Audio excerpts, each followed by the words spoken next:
ഇന്നത്തെ കഥ ധിയ എന്നുള്ള പേര് വെച്ചിട്ടാണ് കേട്ടോ. നിങ്ങൾ കമന്റ് ഇടുന്ന ഓരോ പേരുകളും ഞാൻ കാണുന്നുണ്ട്. നമുക്ക് ഓരോന്നായിട്ട് ചെയ്യാം കേട്ടോ. കാണുന്ന ആരും തന്നെ സബ്സ്ക്രൈബ് ചെയ്യുന്നില്ല കേട്ടോ. ഒരുപാട് എഫേർട്ട് എടുത്തിട്ടല്ലേടാ ഇങ്ങനെയൊക്കെ ഓരോ സ്റ്റോറീസ് ഇടുന്നത്.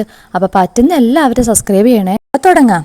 ഒരിടത്തൊരിടത്ത് ഒരു മണിയനീച്ചയും മിട്ടുപൂമ്പാറ്റയും കിട്ടുപൂമ്പാറ്റയും ജീവിച്ചിരുന്നു. ഒരു പൂന്തോട്ടത്തിലായിരുന്നു അവരുടെ താമസം. മണിയനീച്ച പാറി പറന്ന് നടക്കുമ്പോൾ കിട്ടുപൂമ്പാറ്റയ്ക്ക് അവനോട് അസൂയയായിരുന്നു. കിട്ടു മിട്ടുവിനോട് പറഞ്ഞു, മിട്ടു, മണിയന്റെ ഒരു ഭാഗ്യം കണ്ടോ? അവൻ എത്ര നാൾ ഈ ഭൂമിയിൽ ഉയരത്തിൽ പറന്ന് ജീവിക്കാം? നമുക്കോ വളരെ കുറഞ്ഞ നാളുകൾ മാത്രം. കിട്ടുവിന്റെ സങ്കടം കണ്ട് മിട്ടു പറഞ്ഞു, ശരിയാണ്, പക്ഷെ ഒന്നോർക്കൂ, നമ്മൾക്ക് എന്തൊക്കെ രീതിയിൽ ജീവിക്കാം. പുഴുവായി, പൂമ്പാറ്റയാകുമ്പോൾ നമ്മളെ കാണാൻ എന്തോ ഭംഗിയാ. അവൻ അതൊന്നുമില്ലല്ലോ. ശരിയാ നീ പറഞ്ഞത്, കിട്ടു പറഞ്ഞു. കിട്ടു അന്യരുടെ ജീവിതത്തിൽ അസൂയപ്പെടാതെ നമ്മുടെ ജീവിതത്തിൽ സന്തോഷം കണ്ടെത്താൻ ശ്രമിക്കണം, മിട്ടു പറഞ്ഞു. ഇനി ഞാൻ ഇങ്ങനെ ചിന്തിക്കേയില്ല. കിട്ടുവിന്റെ തെറ്റ് അവന് ബോധ്യമായി.